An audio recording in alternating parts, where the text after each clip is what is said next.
ఎందుకు, చైతన్యం ఎందుకు, సమ్మెలు ఎందుకు అనేటువంటి కాన్సెప్ట్ వచ్చింది.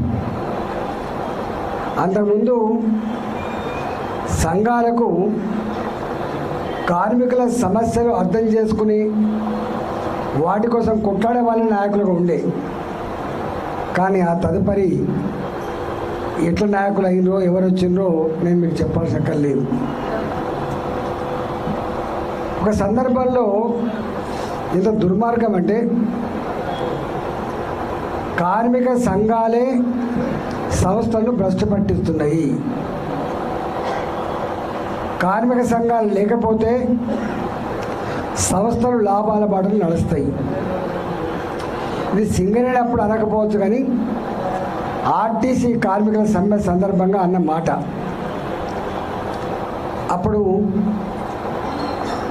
నాయకులు రాజీనామా చేయండి, సంఘాలను రద్దు చేసుకోండి, మీ సమస్యలు అట్లయితేనే పరిష్కారం అవుతాయి, లేకపోతే బ్రహ్మదేవుడు కూడా కాపాడు.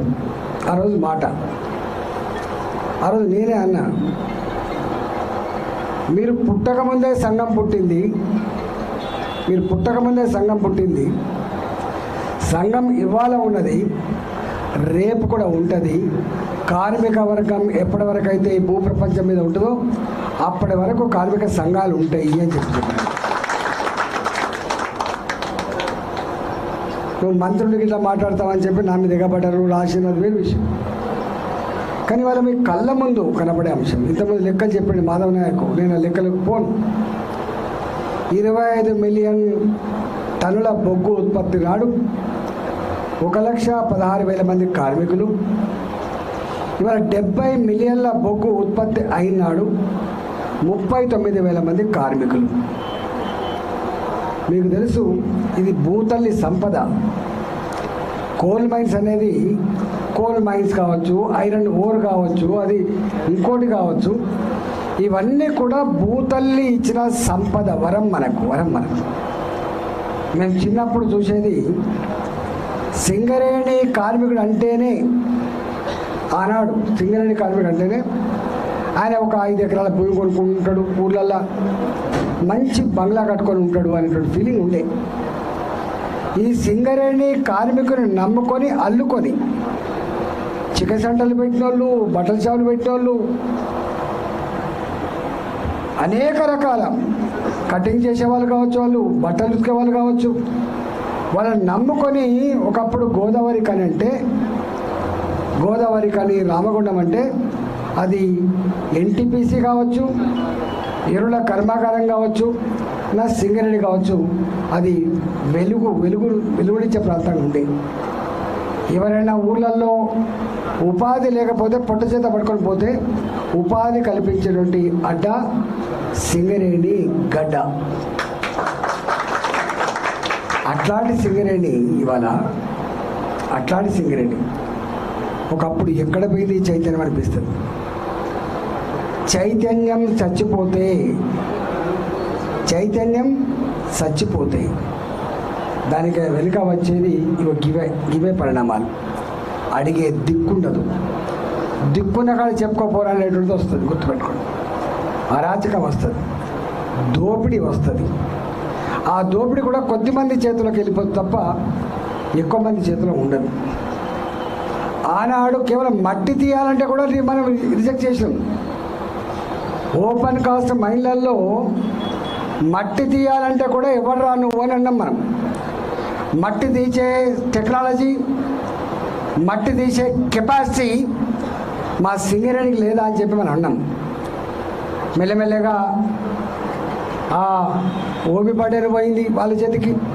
ఇవాళ చివరికి ఓపెన్ కాస్ట్ మైన్లలో 100కు 100% ప్రైవేటు కాంట్రాక్టర్లు వచ్చి, వాడు ఎక్కడో మధ్యప్రదేశ్లో, ఎక్కడో రాజస్థాన్లో వచ్చి ఇవాళ మొత్తం కార్మికుల యొక్క శ్రమని దోసుకొని, సింగరేణి కార్మికుడికి ₹1,00,000 ₹1,10,000 జీతం వస్తే డ్రైవర్ కావచ్చు, సింగరేణి కార్మికుడు కావచ్చు, అలా 10% కూడా జీతం ఇవ్వకుండా 15,000, 20,000, 30,000 కాంట్రాక్ట్ బేస్లో పెట్టుకొని వారికి నచ్చినంత కాలం పని చేయించుకొని వారిని నచ్చకపోతే ఎప్పుడంటే అప్పుడు ఇంటికి పంపించే దౌర్భాగ్య పరిస్థితి రాజ్యం వెళ్తున్నమాట వాస్తవం కదా మీరు చెప్పండి.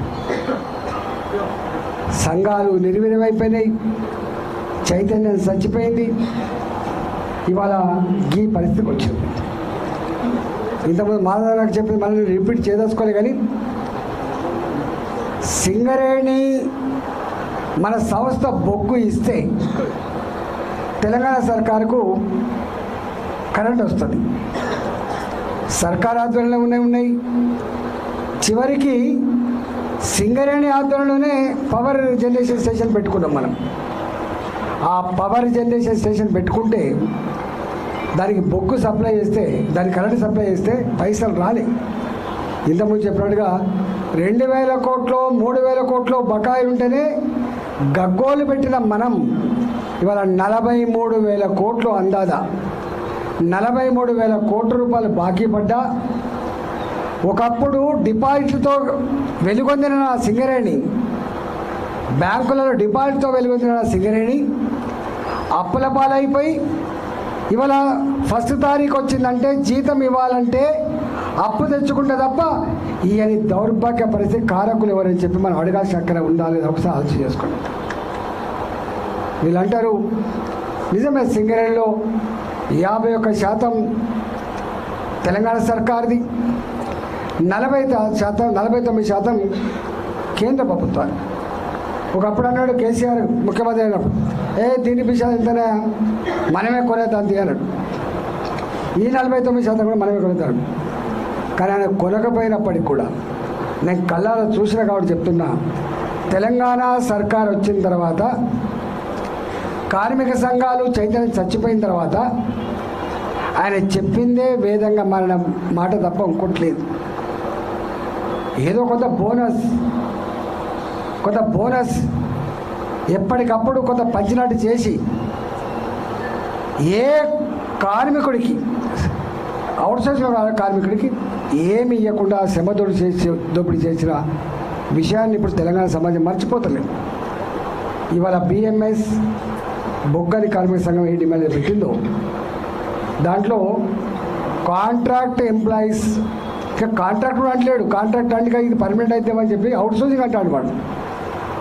ఇవాళ అనేక పనులని అవుట్సోర్సింగ్ ఇచ్చేదైతే దోపిడీ చేస్తున్నారో వాళ్ళకు కూడా ఉద్యోగ భద్రత కల్పించాలని, వాళ్ళకు కూడా ఇవాళ కోల్ ఇండియాలో 1,283 రూపాయలు ఇది గొప్ప అని అనుకోవట్లేదు, ఇది ఎక్కువ అని చెప్పి అనుకోవట్లేదు.